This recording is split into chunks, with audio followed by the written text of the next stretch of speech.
New York, voici des jours que les décideurs du monde débattent sur le développement durable et d'autres questions sécuritaires. Chefs d'État ou de gouvernement, ministres des Affaires étrangères et diplomates sont mobilisés. Parmi eux, Jean-Claude Gakoso, le chef de la diplomatie congolaise, qui y représente le président de la République, Denis Sassou Nguesso, s'est exprimé le 24 septembre dernier. Entre autres points de son intervention, les évolutions politiques au Congo.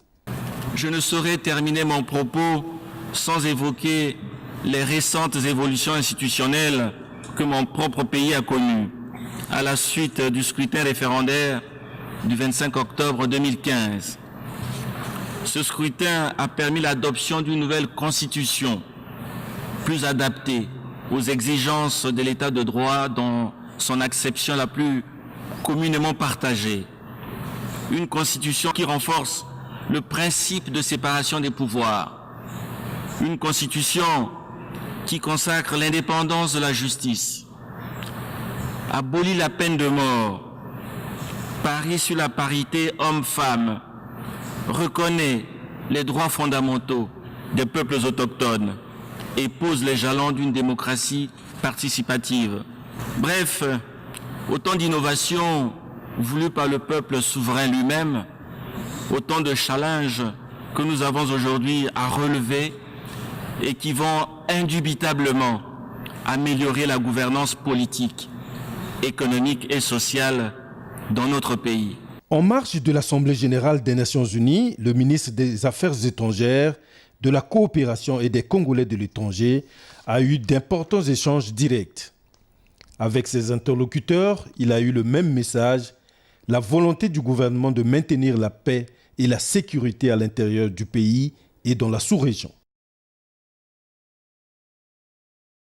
En marge de la 71e session de l'Assemblée générale de l'Organisation des Nations unies, s'est tenu le forum de haut niveau qui a essentiellement réuni les ministres des Affaires étrangères africains.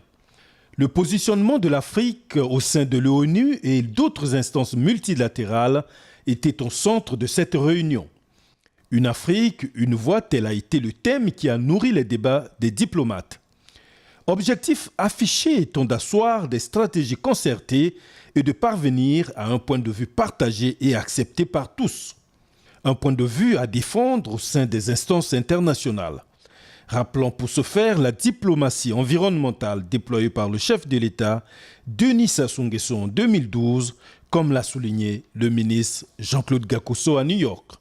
Assumant la charge de la coordination de la position commune africaine et étant le porte-parole de l'Afrique sur la conférence des Nations Unies sur le développement durable, le président Denis Sassou Nguesso a littéralement été le chantre de la diplomatie environnementale du continent au service des intérêts de l'Afrique.